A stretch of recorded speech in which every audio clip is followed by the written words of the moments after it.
What's going on, guys? I am back. It's been a few days. I got busy with work and I was feeling kind of sick, but I'm feeling all better now and we're back to business. Just to bring you guys back up to date, the last thing that I touched on here was just removing the rack and pinion itself right here. So the top one, that's the old one. As you can see, the coupler here where the steering shaft meets, this is all sheared off, so that's no good. I thought I had my poly bushing one, but I couldn't find it. So what I'm gonna do is just, since this one is still in good condition, I probably might have to replace it later in the future. But yeah, as far as the rack itself, there's no issue. Everything's there, the tie rods, even the reservoir and all these lines. So this is still good. I'm just gonna throw this back on. Yeah, so that's what we're gonna do. But first, you guys can see the tab on here is kind of like bent. It's supposed to be straight like this. And look at this side, all crumpled in. So what I'm gonna do is try to unbend it, straighten it out as much as I can. I hope that works. If it doesn't, that's fine, because I have spare subframe over here somewhere. Unless I have to change the subframe, then I'll change it out. But subframe, especially these days, is hard to come by, especially here in Hawaii. You guys know me. I try to source parts here locally before I seek parts online. It seems the steering shaft has made contact with the engine mount and the engine bracket itself. Looks like just a surface scratch, nothing major. I don't see any cracks or anything like that, so nothing I should be concerned of. So I'm just gonna leave it like that.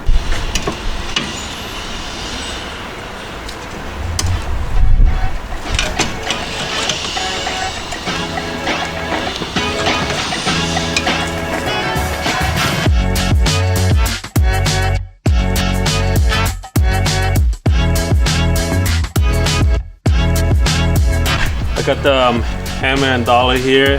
Just gonna rest this. You can kind of see there's a gap right here. I'm gonna try to find that out just by hammering it until like the gaps is closed.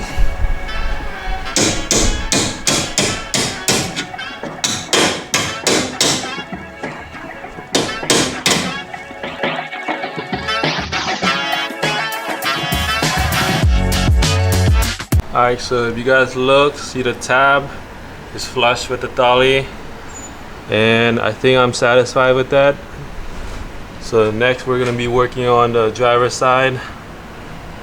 This is gonna be a lot difficult than the passenger, because the passenger was just like bent up, so all I had to do was bend it down and then flatten it out.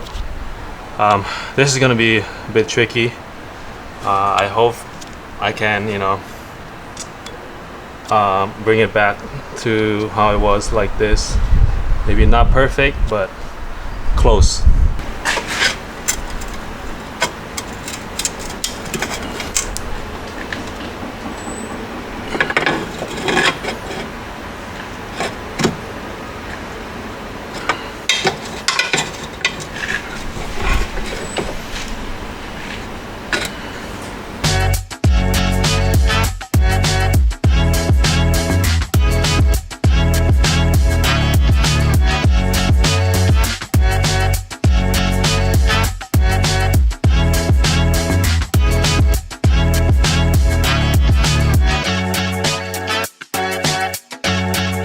Alright guys, so after a bunch of hammerings, this is the results that we got. So this is the driver's side that was crunched in like all the way up here. This is the result after hammering. Not bad.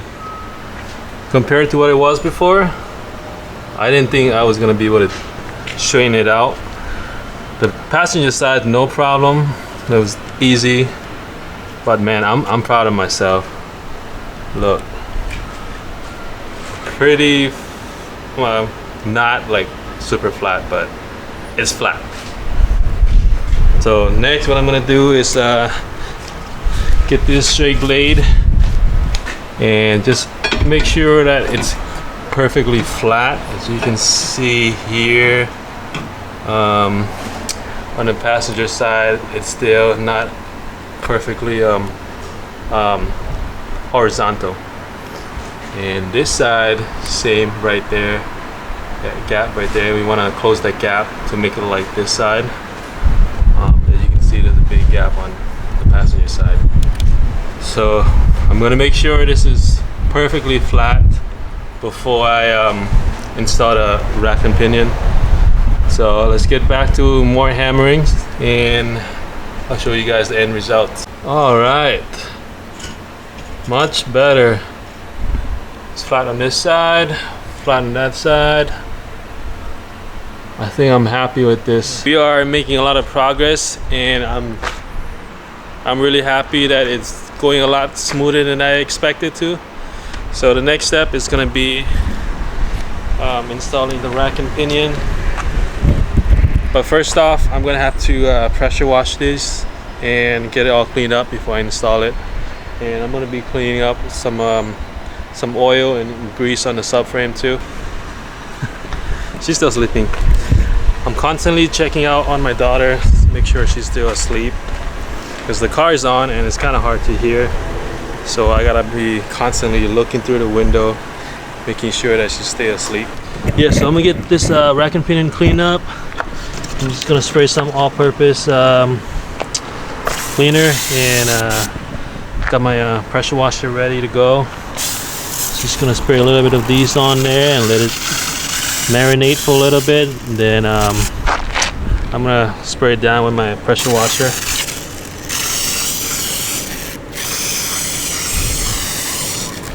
So I can use the old rack, but I'd rather not, because I know this came out from a accident-free car, so I don't have to worry about any like damage on that rack and pinion, like any like kind of leak or a bent that I don't know of. So yeah, that's why I'm using this one instead. And plus, the coupler is still intact. It's a win-win for me. Alright, so that's it. I'm just gonna let it soak for like a few minutes and then pressure wash it down.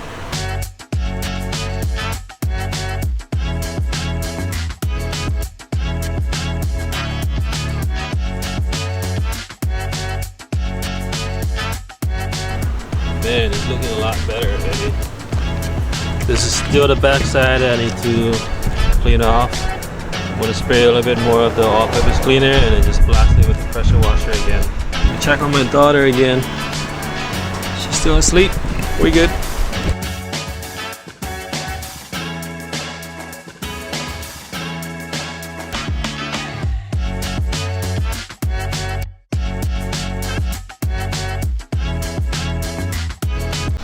Ooh wee.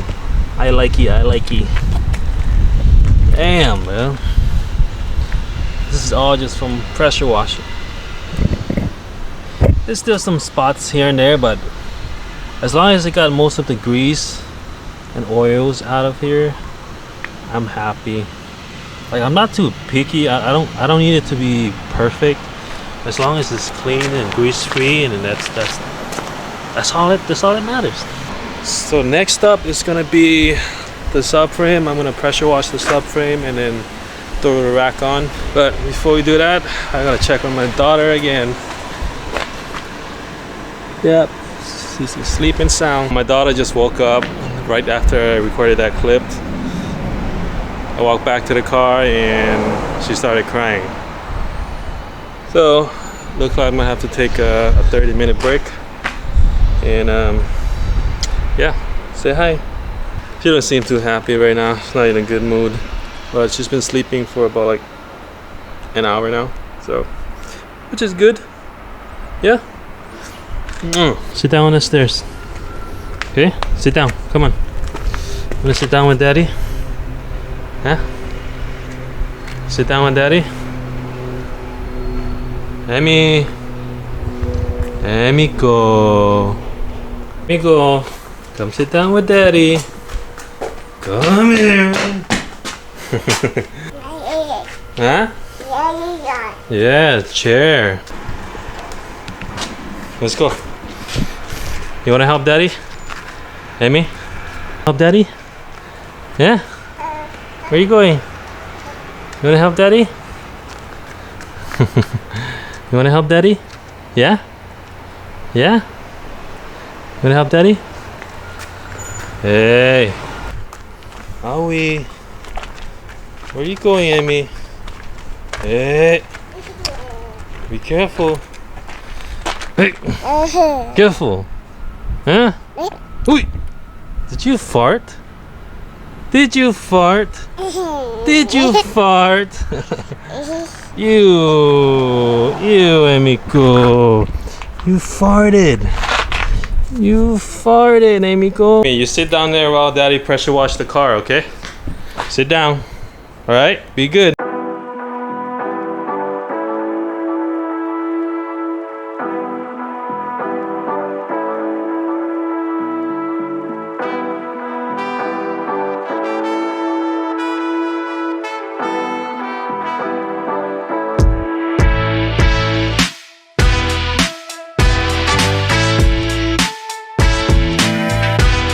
I had one task just to clean the subframe, but it ended up being cleaning the whole undercarriage. I cleaned the compressor, oil pan, the power steering, the control arms, and a little bit of the transmission. There's so much oil leaks. Yeah? There's just so much oil leaks, and I just want to start from, fresh again. If there's another oil leak, I'll be able to figure out where it's leaking from. Yeah, so it is all washed up, and what I should have done was just to spray some paint on here so that it doesn't rust, because there's some exposed metal right there. Now that I got water on it, 'cause I'm a dummy, I should have just painted it first before I pressure wash it. But it's all good. It's just gonna be surface rust. So if rust does form, I'll just sand it down and spray it with some primer or some kind of paint. So after cleaning it up, I can get a better, clearer look at each individual parts. Like the arm right here, it looked like it was a lot of scratches, but all it was is the paint, not the paint, the grease was just wiped off because of the steering shaft, so it made it look like it was a deep scoring scratch. But see, after cleaning it off, it just, like I said, just surface scratch. It's minor. Same for the engine mount. So yeah, let's do a quick inspection of everything else now that it's all nice and clean. So it seems the subframes, beside the mounting tabs for the rack and pinion, seems like everything is still in place. Nothing has shifted or cracked anywhere else, so which is good. Well, it's actually a relief for me, because I thought I would have to do much more extensive repair, but seems like just gonna be a rack and pinion replace, and then I think should be good to go. Besides this part right here, and again, that's minor. I'm more concerned about the main structural parts. So yep, that's all good. I'm happy, and I'll just let this dry up, then can throw on this rack and pinion. I'm just so happy for these two tabs, like especially the driver's side. I was so worried, but I was able to bend them back without breaking the tabs off, so thank God. Probably might have to make some adjustment again to make the rack and pinion fit, but as long as it's flat, it's easier to bend now. So yeah, I'm excited. What are you watching, Emiko? Emi? What are you watching? Mum? Hey! No. No. Alright, so the wife just picked up our daughter and now I got so much time to get this done, so I can put in my 100% now. Alright guys, so whenever you're installing a new or used rack, you want to make sure that the rack is centered before you install it onto the car. So there's a couple ways to go at it. First is going to be you just rotate this shaft and you count the revolutions, and you just whatever revolution you get, you just split that in half, and then that's going to be where your center is. The other one would be the shaft. As you turn the steering, let me show on you this side. This shaft here, you want to measure with your tape ruler, and one side and the other side. You want to measure both sides and make sure that it's even. Once it's even, that's how you know that your rack is centered. If it's not even, then you might want to adjust. If this is already bolted on the shaft itself, then you might want to remove it and then adjust. But yeah, so there's two ways to go at it. In this case, I'm going to show you guys both ways. So first off, you want to mark your the first initial mark is going to be like this on the casing and the boot, or wherever you want to, maybe up here on the joint itself. That's going to be your first initial mark. So once you get that marking down, you want to turn the shaft the opposite side. So I have it fully locked on the right side, so I'm going to turn it left, which is going to be like counterclockwise.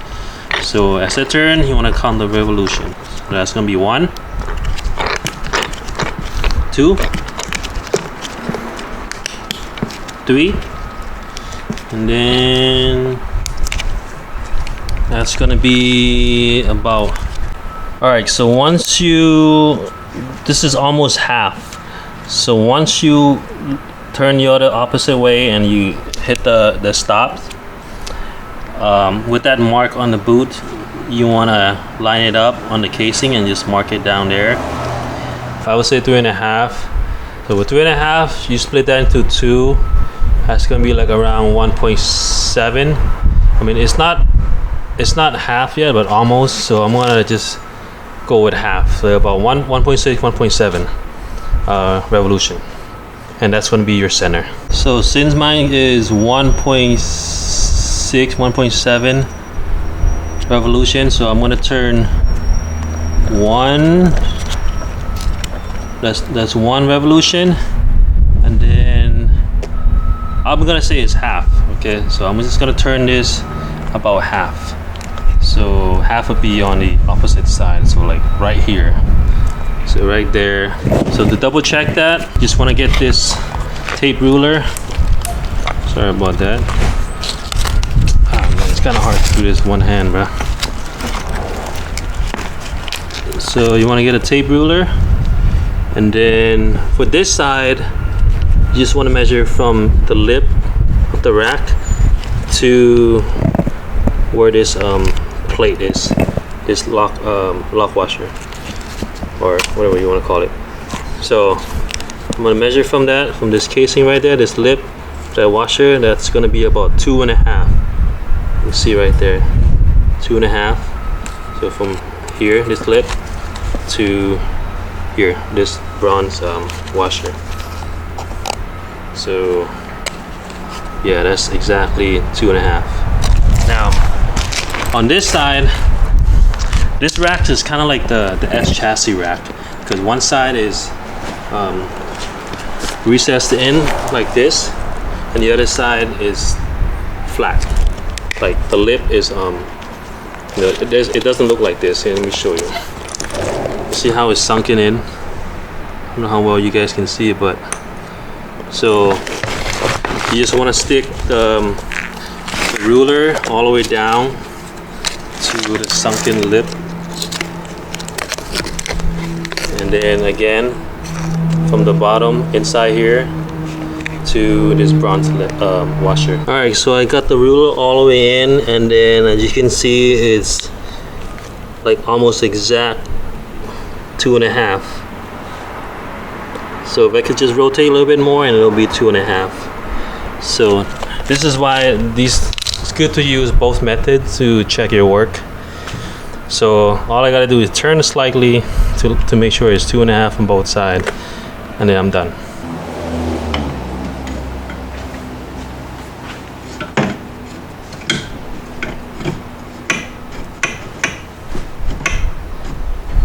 Alright, so don't forget to put the steering shaft onto the coupler first before you bolt down the rack and pinion, or else you'll have a hard time getting it in. You're probably going to have to remove it again and install it. So make sure when installing the rack, install the steering shaft into the coupler first. Then you can tighten everything down.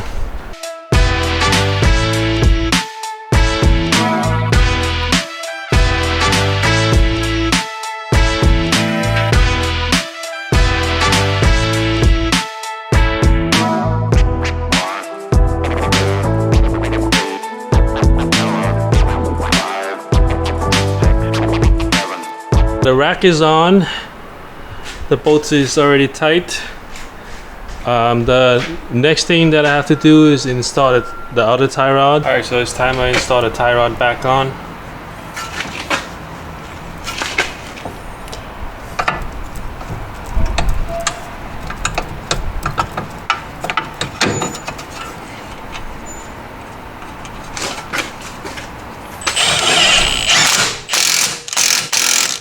I'm not a fan of this fender liner. I always remove them on all of my E36 just because when I lower my E36, this just gets in the way, or you know, either something happens to the front and then this gets caught into a tire or something when I'm drifting. But yeah, I always remove these fender liners because it's really not needed. I mean, all it's there is for prevent debris, rocks from getting behind this fender, and I guess this vent is for cooling the brakes. I don't even know if it's functional, but yeah, I'm gonna get rid of this first.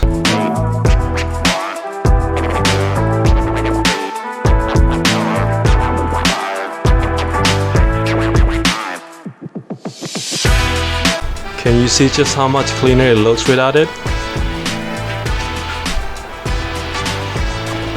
This is more like it.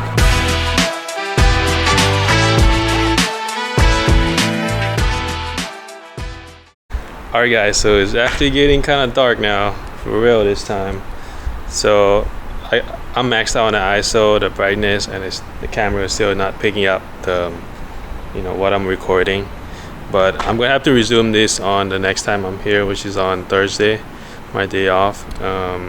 So what we're gonna do on that day is, since we got the let me show you guys here. Since we got the, oh yeah, it's kind of dark, never mind. But since we got the rack and pinion installed and the tie rod, the next step is gonna be the driver side fenders and the nose panel, and of course that that support. I don't know what you want to call it, like a radiator support bar or whatever it is, because it is part of the radiator support. But yeah, so that's gonna have to be on Thursday. I'm gonna come earlier in the morning. Today I was just with my daughter the whole time, so I pretty much was with her half of the day, and then I only got like a few hours here at the shop. But yeah, Thursday, I'll see you guys on Thursday. Peace out.